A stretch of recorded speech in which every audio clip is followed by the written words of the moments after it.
সকাল গড়িয়ে রাত হয়, রাত গড়িয়ে সকাল হয়, দিন ফুরিয়ে যায়, সপ্তাহ ফুরিয়ে যায়, মাস ফুরিয়ে যায়, বছর ফুরিয়ে যায়, এরপরেও আল্লাহর নিকটে তাওবা করার মতো সুযোগ আমাদের জোটে না। আমরা মনেই করছি না যে আমাদেরকে তাওবা করতে হবে, আমাদেরকে ক্ষমা চাইতে হবে আল্লাহর নিকটে। অথচ মুহাম্মদ রাসূলুল্লাহ সাল্লাল্লাহু আলাইহি ওয়াসাল্লাম তিনি বলছেন যে আমার অন্তরে মরিচা পড়ে, আমি মরিচা দূর করার জন্য দৈনিক 100 বার করে ইস্তেগফার করি, 100 বার করে ক্ষমা চাই। আপনি আর আমি কয়বার চাই বলেন তো?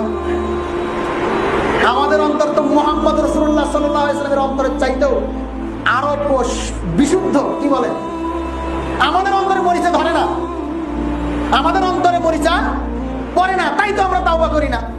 আল্লাহর নবী বলছেন যে তার অন্তরে মরিচা পড়ে, তো এই কারণে তিনি ইস্তেগফার করেন। তো আপনার আমার অন্তরে তো মরিচাই পড়ে না, তাওবা করবো কেন? এমনটাই কি? কঠিন, খুব কঠিন।